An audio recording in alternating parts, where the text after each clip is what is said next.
And now it's time for the unit circle. We'll review what creates the unit circle and then fill out the coordinates in all 4 quadrants. If you remember the unit circle, hopefully this will look like review. We're going to start off by recalling our 3 special triangle rules for 30 degrees, 45 degrees, and 60 degrees. Now these values are going to help us define our locations on the unit circle. Sine of 30 degrees is equal to the sine of pi over 6. Both 30 degrees and pi over 6 give you the same location in quadrant 1. The sine ratio opposite over hypotenuse is equal to 1/2. Cosine at that same location is equal to square root 3 over 2.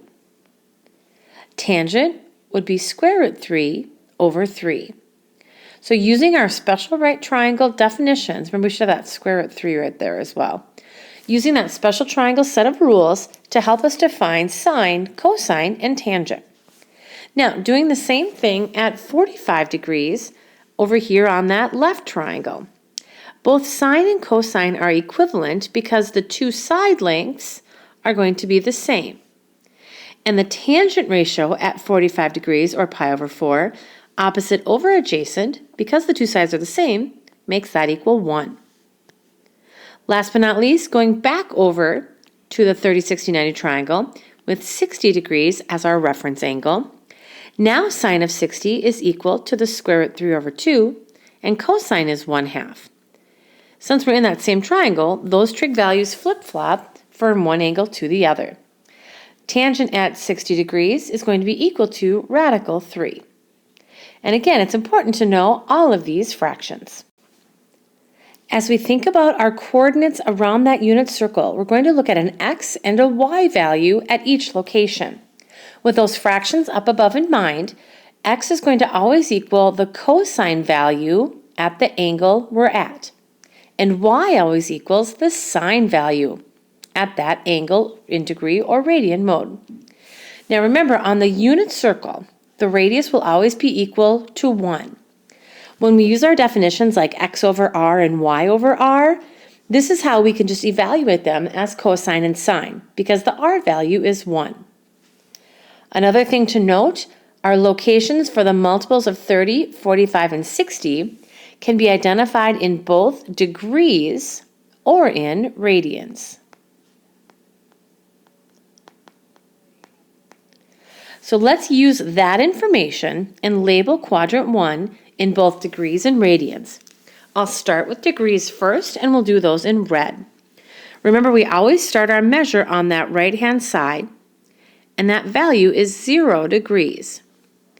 Looking at those 3 divisions, we have a point here, here, and here. If I rotate up to that location, and I make my terminal ray, that would be 30 degrees. If we go up just a little bit more, a little bit further than that, into the middle of quadrant 1, that's halfway through 0 and 90, that would be 45 degrees. So then our last possible option, going up to that last mark, all the way up here, would be 60 degrees. Just kind of representing locations as we move into quadrant 1. Going all the way up to the top forms a right angle, making the top of quadrant 1's boundary 90 degrees. That's part 1. Part 2 is going to be also in radians. Now radians would just be converting 30, 45, 60, and 90 into radian mode by multiplying pi over 180. If we take 0, our radian measure will stay 0. At 30 degrees, if we multiply that by pi over 180, we end up with pi over 6. 45 degrees, we see that up above as pi over 4. 60 is pi over 3. That's a pi right there, we go, pi over 3. And then at 90 degrees at the very top, that's equivalent to pi over 2. What we'll do with all of those locations is we'll be able to translate them into all 4 quadrants. It says if consider making ordered pair locations, for example, at 30 degrees, we know that x and y will be found by taking the cosine of 30 degrees, followed by the sine of 30 degrees. And that would be our ordered pair. Now, as an ordered pair, the cosine of 30 degrees is written as square root 3 over 2. And sine of 30 degrees is 1/2. The last thing we'll do then is we'll label all of our exact ordered pairs in quadrant 1. To do that, I have to make my screen slightly smaller to get those values to fit. All right, so let's give this a try. Remembering that the radius of the circle is 1, I know I've gone 1 unit to the right to get to the edge, making that coordinate or that ordered pair 1, 0. As I move up along the unit circle at 30, 45, 60, and 90, I'm either going to use those definitions above or recognize the fact that the radius is 1. At 30 degrees, we just said the ordered pair was square root 3 over 2, that's a 3 right there, comma 1/2. At 45 degrees, if we do cosine comma sine, they're both square root 2 over 2. And that would be the ordered pair location from 0, 0, the center of the circle. At 60 degrees, cosine is 1/2, and sine is square root 3 over 2. All the way at the top at 90 degrees, we would be at 0, 1, because again, the radius is 1 unit. Let's use the information in quadrant 1 to help us find our coordinate values in degree, radian, and ordered pair form in every quadrant around the unit circle. Keeping in mind that in each quadrant, your numbers are going to actually stay the exact same. It'll just depend on if x or y would be positive or negative, depending on the direction you go. For example, in quadrant 1, both x and y are positive. You'd count to the right and count up. But in quadrant 2, as you go to the left, your x-coordinate is negative and your y-coordinate is positive. Down in quadrant 3, if you're going to plot a coordinate, both your ordered pairs would have, or both your coordinates in your ordered pair would be negative. And then over in quadrant 4, you would go positive to the right, but drop down negative to put your coordinate in that location. Now, go ahead and rewrite all of your values for quadrant 1. When you're finished, it should look like this. Now you can identify like in different colors. If you don't want to use different colors, you can use the same color. Whatever works best for you, I'm on board with. Just make sure that you can memorize all of the degree and radian locations and then their ordered pairs by utilizing cosine and sine. In quadrant 2, as we continue on with our degrees, I'm going to start with 90 and then just add my multiples. I'll add 30 and that puts me all the way over at 120 degrees. So again, that would be starting on that left or that right-hand side and rotating over into quadrant 2. From 120, if we add 45 to 90, we'd have 135 right in the middle. And then we have 150. All the way over on the left, halfway around the circle, is 180. See if you can complete the rest of the circle in degrees. Just keep adding multiples of 30, 45, and 60 from each of the quadrant kind of boundaries, then press play and check your work. Take a look at what I have. In quadrant 3, from 180, I went 210, then 225, 240, and at the bottom down to 270. Finishing up in quadrant 4, we have 300 degrees, 315 degrees, 330 degrees, and then one full revolution around our unit circle is 360 degrees. We're going to do the same thing with radians, now using our formula for by taking each degree and multiplying it by pi over 180.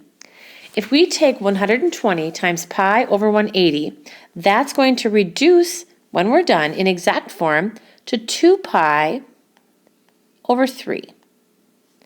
135 would reduce to 3 pi. Get that in there. Oh boy, hang on. Let's try that again. 3 pi over 4. And then at 150, we're at 5 pi over 6. And we've talked about the end boundary before. Over on the left-hand side, that's 1 pi.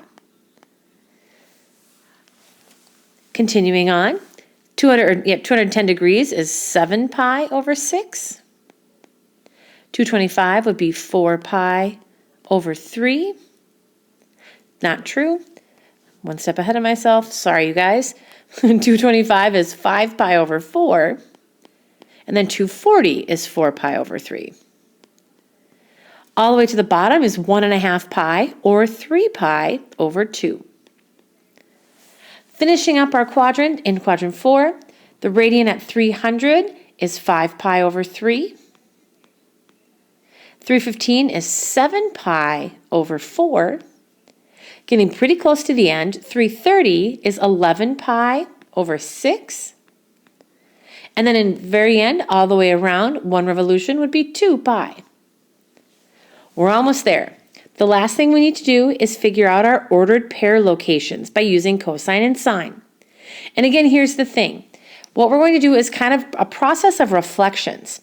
At 30 degrees over in quadrant 1, do you see where we have square root 3 over 2 and 1/2? If we reflect that over the y-axis, we'd be over at 150 degrees. Notice they're at the same height on our circle and the same distance away on the x-axis from the center. The only difference is we've gone to the left. And on the left-hand side, our x-coordinate is negative. What that means is that ordered pair is simply negative square root 3 over 2. Oh, that's a 3. Sorry, let's clean that up. Negative square root 3 over 2, 1/2. The same thing will happen at 135. It's really just a reflection of 45. Negative square root 2 over 2 because it's in quadrant 2, and then up positive 2 square root 2.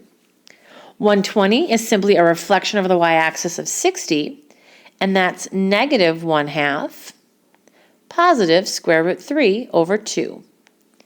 Now all the way over on the left-hand side at 180, that's a reflection of 0, but it's at negative 1, 0 on the other side. See if you can find the ordered pairs for the rest of these coordinates. And again, press play and we'll do our final check. Look at that amazing unit circle. Notice in quadrant 3, both the x and y coordinates are negative. 210 is simply a reflection of 150 over the x-axis.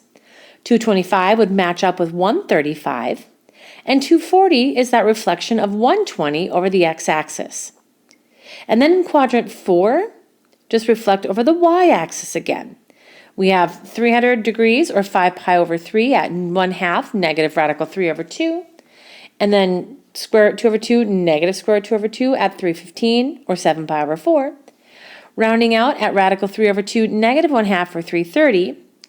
And then we wouldn't repeat our ordered pair at the origin, kind of where we started. That's going to stay 1, 0 over on the right-hand side. And this, everybody, is your unit circle. On your assessment for this is a 16-point question all by itself, and it's on the non-graphing calculator portion of the test. I would say start memorizing this as soon as you can. You could either print out a blank template of the circle or just draw a circle with dash marks on those locations and write it out and memorize it until you have it down pat. We're going to add on to this with the final lesson tomorrow in class.